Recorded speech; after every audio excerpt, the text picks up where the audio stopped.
My name is Keith Ball, and some people call me Bandit. I've been in the motorcycle industry for about 40 years, and I produce bikernet.com. It's an online motorcycle magazine.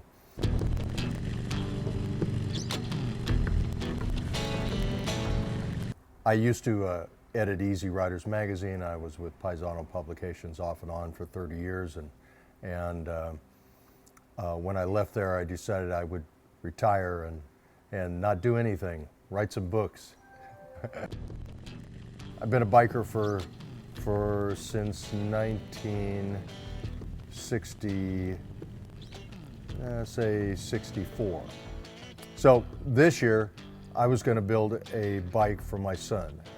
My son is a tattoo artist. He rides a Dynaglide, but he wanted kind of a hot rod or a chopper. But the new age kids, well, at least some of them, are not interested in riding rigid frames. And I thought, I'm about to turn 63 years old, maybe it's time for me to slow down. I'll take this last bike, which I had most of the components for, and build it for my son and build him a real flashy hot rod that he can park in front of his tattoo parlor. And the more I looked at what I was doing for my son, the more I said, I got to build one for myself. So I contacted the guys at Spitfire and asked them if they'd be kind enough to build 2 frames and 2 front ends, and that we would build 2 semi-matching motorcycles. And my son and I would ride to Sturgis for the first time, and it'd be kind of a historic run to Sturgis.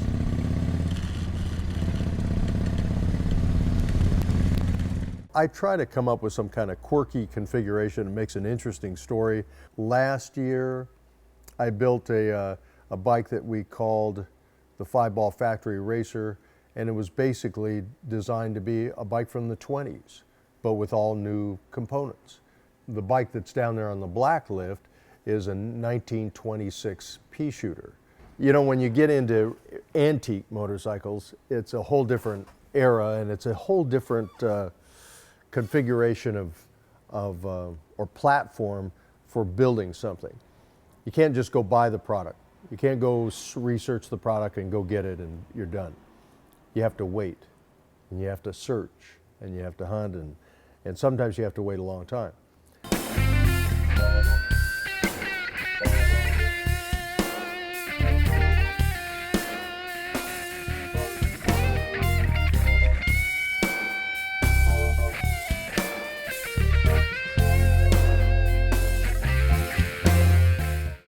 When I left Easy Riders and I came to San Pedro, I actually looked for an industrial building that a guy could live in. So I happened to be over here shooting a motorcycle and stumbled across this building. And when I went through the building, I thought, this is unbelievable. That it's almost as if somebody custom built a building for me. It was actually built in 1923. So this building was a hotel. It was a whorehouse at one time. In fact, I was at a community meeting, and that's where I found out a guy raised his hand, an old gentleman who's in his 70s, raised his hand and said, that was a whorehouse at one time, and I was the first customer. He had just got out of the service, like it was World War II, and he came over here and got laid, I guess.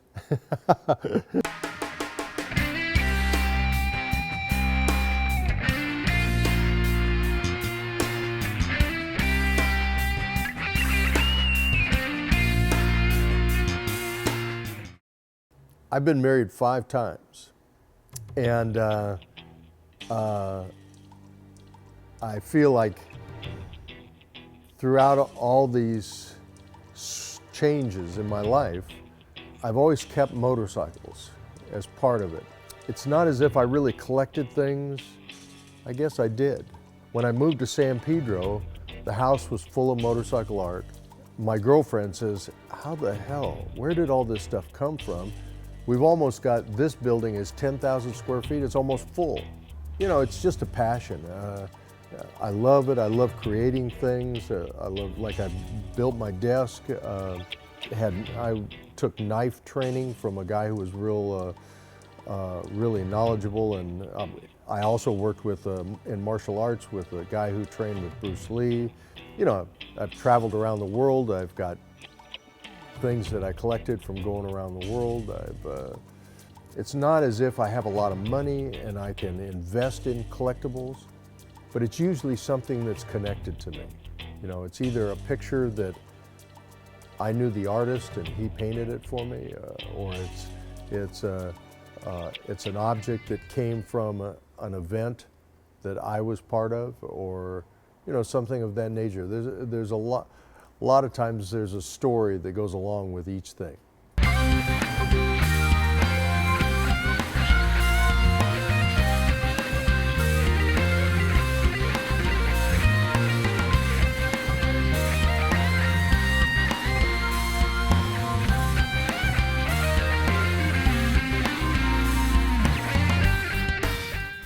When I was like 12 years old, I was playing stickball in front of our little house in Long Beach, and there was a garage up the street that faced the street, which was odd. All the other garages were facing the alley. Well, this garage was right on the corner of the alley, and it faced the street. And we never saw anybody in those garages, and there was an old woman who lived upstairs.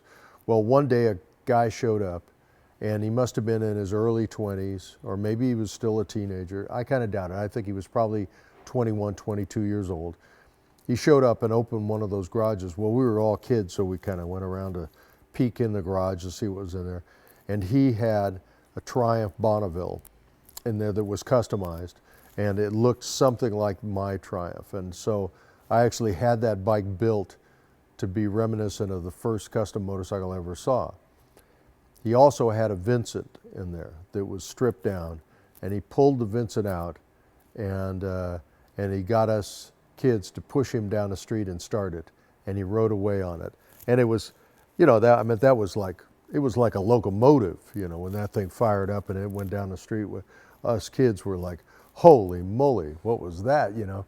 And my first vehicle at 15 and a half was a little Honda that I bought from the neighbor, and my father said he hated motorcycles, the grubby bastard bikers. Well, I became one of them.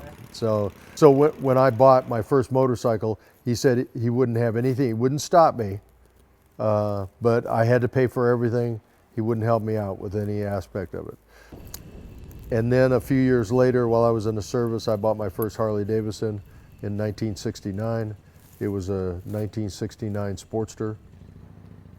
And then, you know, I became a biker, and then I went to war with my parents and didn't see them for several years. And, yeah.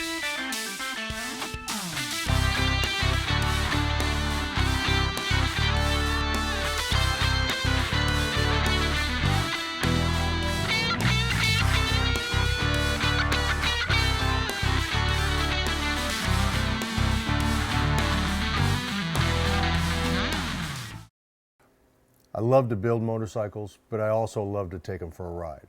I think it's a blast to build a bike and then have a mission for it. You know, that we have a mission, we're gonna take it to Bonneville, we're gonna ride it to Sturgis.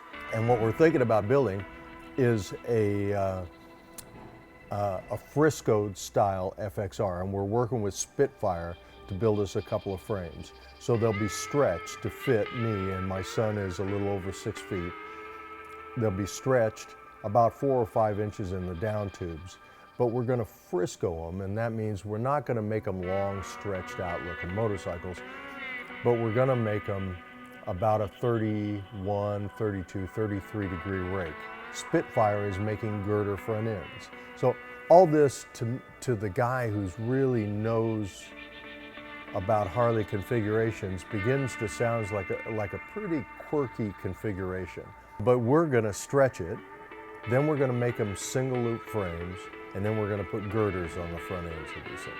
So you're gonna add a real element of old chopperism to a late model configuration.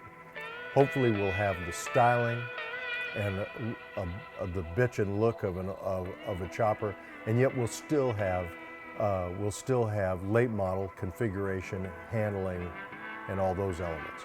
So we're going to build these bikes over the next 8 months. So there you have it. There's our mission for this year.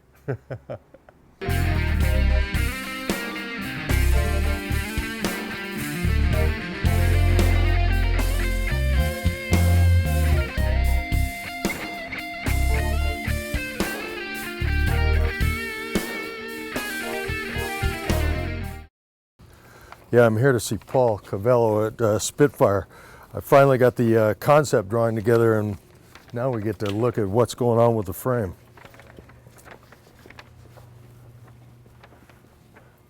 Hey Paul, what's happening? What's up, man? How are you? Good, good. I finally got this concept drawing of the bike, something to give us some innovation, something to get us inspired. You know? Perfect. I love concept drawings, and Chris Callis did this, and we worked together on it for a couple of weeks. But it always, to me, it gives everybody something to look at and say, yeah, this is what we're striking out for, you know. Right. I've been building motorcycles for 20 years now. This will be our 21st year, starting in April, of building motorcycles and motorcycle parts full time. You've got this mud flap girl pinup type. She's very curvy, so we need to add some curve into this thing. We need to sweep the gusset here, and we need to try and make radius out all of these hard corners. Some people don't get it. Some people say it looks like other people's stuff, and the reason behind that is I've helped a lot of big names over the years get started. The goal is we're going to make her skinny, and we're going to give her some hips, and we're going to make it round.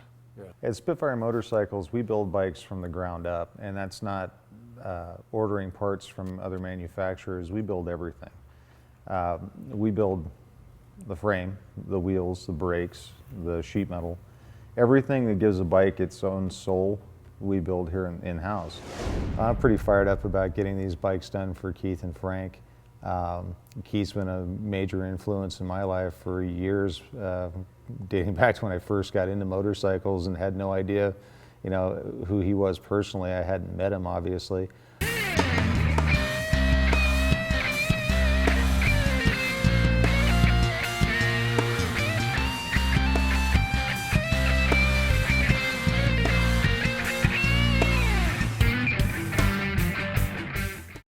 Burning daylight towards Sturgis. We're trying to build a couple of FXRs. These are the complete rolling chassis now for these FXRs with oil tanks.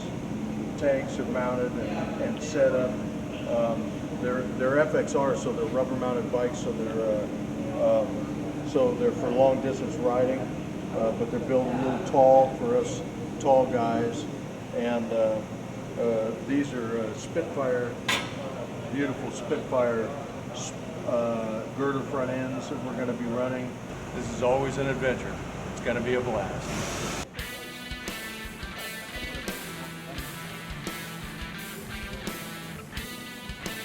At last.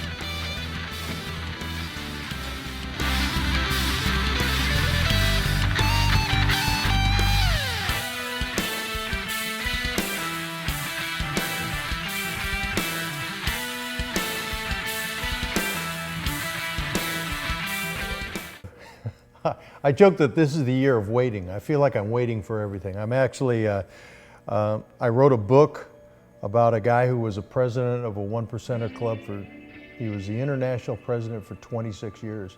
I wrote a book for Motorbooks, and I'm waiting for it to be published, and I'm waiting for them to build a park across the street from my building. I'm waiting for them to finish widening the street out in front of our building. And I was waiting for my frames, and we were going to build these bikes and ride them to Sturgis. But now we're 2 weeks away from Sturgis, so we're not going to be riding these to Sturgis. At one point we said, Well, we'll build them, but we won't paint them. You know, that'll give us extra time, and we'll still ride them to Sturgis. And that was at one of the junctures where I was like, well, now if we got the paint, the frames this week, we could do that. You know, well, then 2 more weeks went by, and that threw that scenario out the window. But you know, it's I try to be very Zen-like about this. You know, I mean, it's just part of the nature of the beast. But now we have the frames. And these frames are amazing. Paul Cavello and the guys at Spitfire built these frames, and they built these girder front ends, and they built my forward controls here. These frames are one-off frames. They basically, I took an FXR frame out to their shop that they used to indicate where the motor mounts would go and the rubber mounts, and they actually made a jig to make these swing arms, and actually I requested that my swing arms 1 inch longer than stock. But they made these puppies, and they made 3 or 4 configurations of these frames as they went through this process. They made my son's, which is kind of a Pro Street style frame. It doesn't have the V in it that standard FXRs had, and I wanted the V in it, so they put the V in it, and now we have our mud flap girl and the V. Most guys who build bikes, you know, they run at it and they do it to absolutely the best of their ability. Then they paint it, then they put it together, and then they go for a ride and they find out everything that's wrong with it, you know. And then they got to monkey with here. They got a beautiful paint job, and they have to deal with that. So. And this is kind of a funny scenario, because almost anybody you talk to, they'd say, absolutely, build the bike raw, ride it for 6 months, you know, get all the bugs worked out of it, add the brackets that need to be added, change things that need to be changed, then tear it down and paint it. Well, you know, we're all so anxious to ride our bitchin' motorcycle that we too often run out and get it all painted, and then you always, I mean, you're building a one-off item, you know, that functions and can go down the road at 130 miles an hour. You know, there's gonna be things that are gonna be wrong about it. And it's always like a dream, you know, you come back from Sturgis, and you've seen a lot of bitchin' bikes, and you've seen different ideas, and you wanna try something different, and you come up with this idea and you run at it, and then a month before Sturgis, you may have finished it up. Maybe 2 weeks before Sturgis it's finished. And you break down all the way across the country getting to Sturgis. I mean, and it's an adventure and it's fun and everything, but still this year we're probably gonna do it sort of a more ideal, sort of a more sensible approach. It should be a ride. where we're not looking for a bike shop in every other town for a part or something.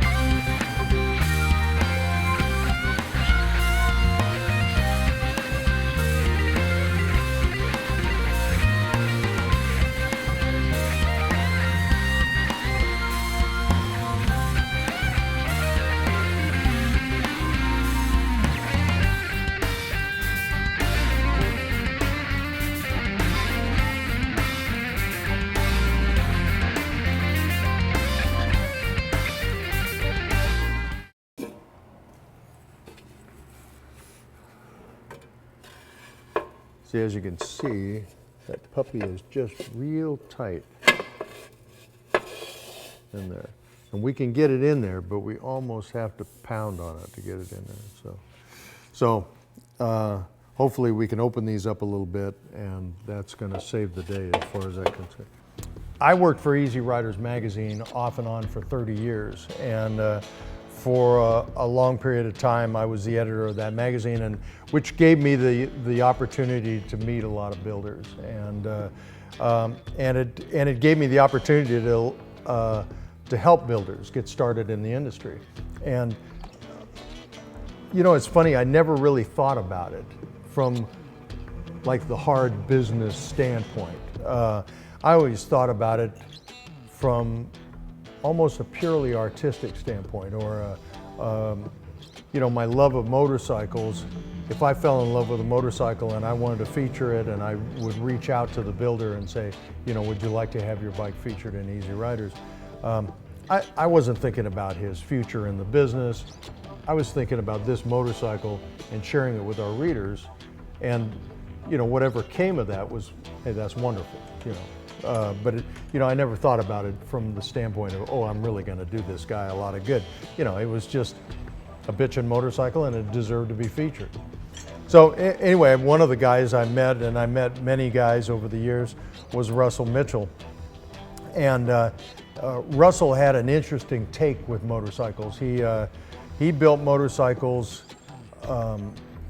in a different, pure, functional, sort of a mechanical, stylized nature of how he built motorcycles.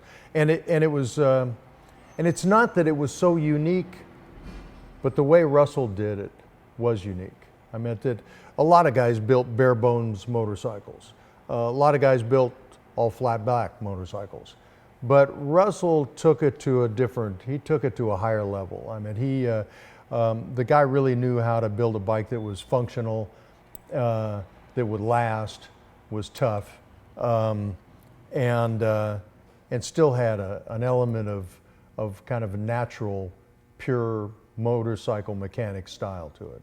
Well, this is the last element I need is a seat for this bike, and registration, a license plate. And I called my girlfriend on the way here, and we got to have insurance before we get the registration finished. So we're that close. But here's the odd configuration about this seat. You see where I put the ignition key? So I'd like the seat to come up like this and it'll go like this, so I could change the oil and go like that, and then come back here, and then it actually can come in.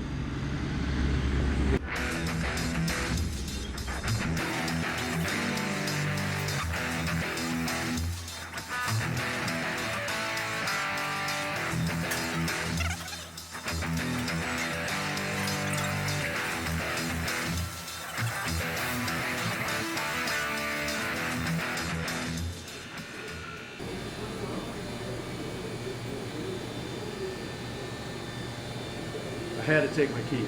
I gotta have something that says this is my motorcycle. I gotta keep some control of this. For years and years I've built bikes, and I always disliked sending things to the chrome shop because you send it to the chrome shop, you never know if you're gonna get it back. I didn't like sending things out to paint. I used to paint my own motorcycles just so that I didn't have to lose control of those parts and worry about their outcome or worry about if they'd ever come back or not. This is a group of guys that I really trust. These guys have been around forever. They really know what they're doing, and they're going to make us a beautiful custom seat to go with this, with the Mud Flap Pro bike. Their seats have a real unique design to them now, and they've even got more unique. First they developed the gel aspect and how that cushions the ride and makes it more comfortable. But now they've created a slot down the middle of the seat that relieves the pressure on your spine and actually allows you to ride for longer periods of time. And it's kind of an interesting scenario, because years and years ago, somebody, like back in 1910, developed a bicycle seat that had this slot. Well, people thought it was like phallic, like you're trying to make a slot for the guy's tool, And so it became sort of an eerie, probably politically unacceptable design. But now they've discovered that it really has a lot more benefits to it than that they anticipated, and with some testing they discovered that it actually relieves pressure on the spine, and the guys can ride a lot longer and a lot more comfortably. So we're going to get to see this entire configuration come together in a very custom seat design with their new designs and their gels, and actually when I come back here, I'll bring a can of gas and I'll bring a license plate, and I can ride it home. So it should be amazing.